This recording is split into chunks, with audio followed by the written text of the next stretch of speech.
E aí galera, Mirão na área. Galera, o Mirão aqui de volta para indicar para vocês um filme que eu não via há muito tempo. Eu já nem lembrava mais da premissa dele, tá ligado? E vou trazer para vocês aqui um dos melhores filmes, já que estamos aí bem assim em evidência, o diretor do Christopher Nolan. Então o filme é dele, filme de 2010, com ele na direção, Christopher Nolan, e o genial Leonardo DiCaprio como protagonista do filme, galera.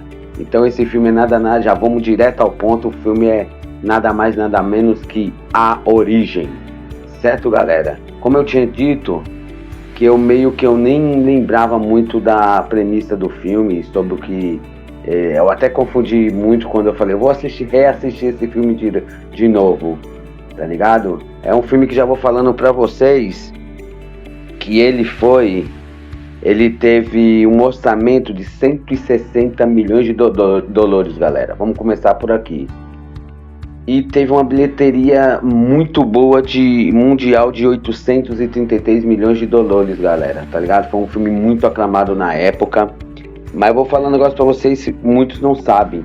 Ele foi indicado a melhor filme do Oscar de 2011, só que ele não ganhou.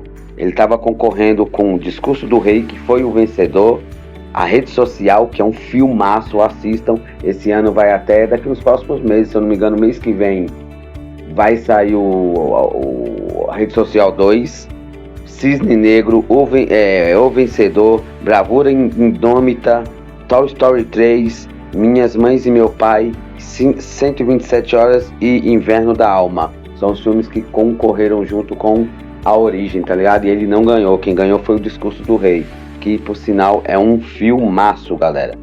Então, passando aí mais ou menos pela ficha técnica, vamos ao que interessa, que é sobre o que o filme é, o que eu achei, minha análise, minha nota. Vambora! Bem-vindo ao canal do Mirão. Então, galera, o filme, como eu ia dizendo, o filme de hoje, assistam, do diretor que tá em evidência total agora, que é Christopher Nolan, de A Odisseia, 2026, com o protagonismo de Leonardo DiCaprio, que faz o papel de Colby. O Colby, ele tem vários traumas o filme tem vários temas e subtemas dentro do próprio filme, certo? Que é o que tem como ator principal Leonardo DiCaprio fazendo o papel de Toby. O Toby, ele meio que ele tem a culpa pela morte da sua mulher, que se suicidou, certo? Ele carrega até hoje essa culpa por ele ter tido culpa ou não. Aí você vai tirar, como esse filme é muito ambíguo, ele tem várias vertentes, você vai escolher várias coisas que acontecem nesse filme, é você que vai falar, não, foi por esse lado ou foi por outro. Isso eu acho muito bom. Como eu reclamo muito que hoje em dia os roteiros, por mais que os filmes são muito bons, mas os roteiros são muito frágeis, tá ligado? Muito escasso mesmo, simples. Esse não, esse é roteiro absoluto de cinema, galera, tá ligado? Ele tem um roteiro coeso, uma trama, como o mesmo Christopher Nolan, o diretor, ele gosta de trabalhar aquelas cenas que não é uma construção linear, né? Ele gosta de, uma hora ele tá no presente, outra hora ele vai pro futuro, outra hora ele volta pro passado. Então, isso aí prende muito a atenção do telespectador, tá ligado? E por conta disso tudo, que o filme é baseado nisso, eu vou resumir rapidinho. Tem o Colby, que tinha a mulher dele que chama Mal, e ele meio que ele sabia, os caras contratavam ele, e ele ensinou pra mulher dele e pra profundeza do sonho, entendeu? Quem nunca, agora eu pergunto aí pra vocês, responda aqui nos comentários, quem nunca um dia na sua vida foi dormir e teve um sonho tão pesado, tão profundo, que quando você acordou você ficou se perguntando? Eu já, algumas vezes. E por incrível que pareça, quando eu assisti esse filme, na noite que eu fui dormir, fazia muito tempo que eu não sonhava, e eu tive um sonho muito que me fez... Aí eu fiquei pensando se foi por causa... Provavelmente foi, né? Se foi por causa do filme que aborda esse assunto. Aí eu te pergunto, quem nunca, né, que acordou e ficou pensando, caramba, mas será que... Porque enquanto você tá no sonho, você tá vivendo aquilo ali, pra você é aquilo ali. Você só vai se dar conta quando você acorda. E o filme aborda isso. Então, Colby e a mulher dele, Mal, meio que durante vários anos, eles ficavam nesse experimento de dormir. Tem uma máquina lá que ajuda, medicamentos, se eu não me engano, que ajudam eles a ir pro sono e atingir vários níveis de sonho, entendeu? Da sua inconsciência. E nisso, teve uma vez que ela já não sabia mais, ela no mental dela, ela já não conseguia distinguir o que era realidade e o que era irreal, o que era sonho, entendeu? E para ela começou a afetar tanto o cérebro dela, a consciência dela, que para ela o mundo do sonho era a realidade dela, entendeu? Até que ela falou, não, o que a gente vive aqui não é, falando pra ele, né? E até que atingiu tanto a cabeça dela que ela falou, vamos junto, vamos viver com nossos filhos. Ele tinha 2 filhos, vamos viver com nossos filhos, porque esse mundo não é real. E isso faz você, mano, você tem que ter a cabeça muito boa, porque se você ficar pensando muito, te faz refletir muito sobre isso, que mundo que a gente vivemos hoje em dia, entendeu? Será que isso é a realidade? É uma parada muito séria, tá ligado? Aí ela se suicida e meio que antes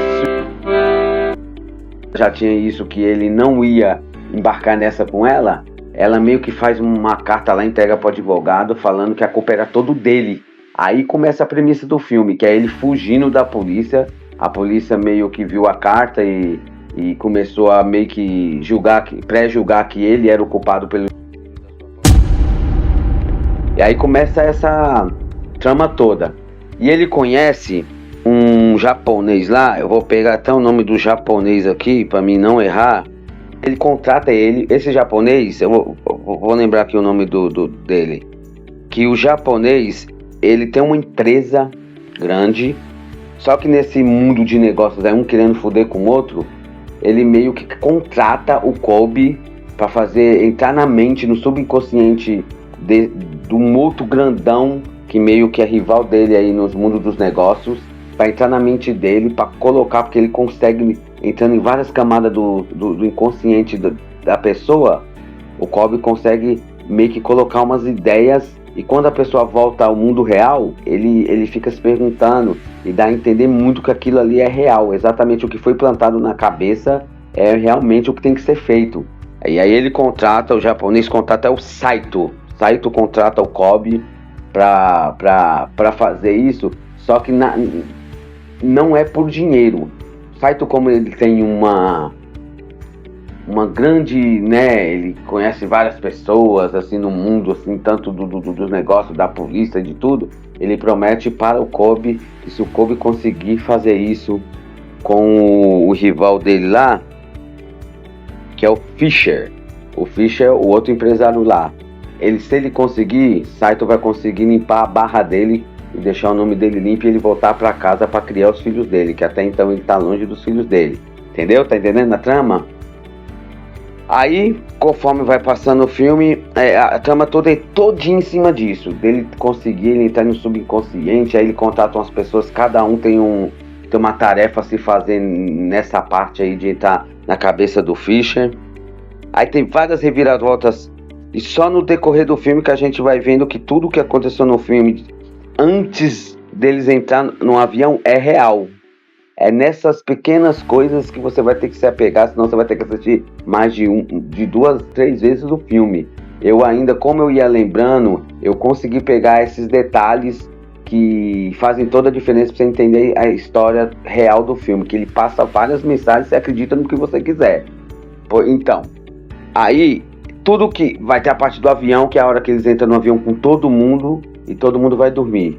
Que aí todo mundo lá dentro do mundo deles, lá do inconsciente, aí, igual eu disse, cada um tem sua função naquela trama toda ali, no que eles estão fazendo. E Depois dali do avião pra frente é tudo sonho. Aí é tudo eles no inconsciente de cada um, fazendo dar certo lá o que. Só que aí o que eu nem vou dar spoiler, que é o ápice do filme, pra vocês verem que tudo naquilo ali era só sobre uma coisa. É sobre o que o Cobb tinha culpa da esposa dele ter feito, que ele jurava que ia viver com ela pra sempre e tal. Tinha uma família construída, bem estruturada, família linda.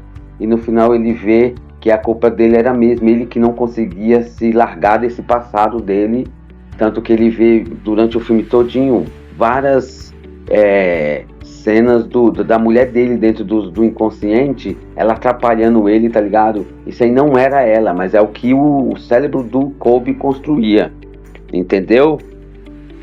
Aí vai passando o filme e dá pra perceber que a realidade quando uma coisa, aí tem o sogro do Colby, é as minúcias do filme que você pega o que é a realidade no filme e o que não é.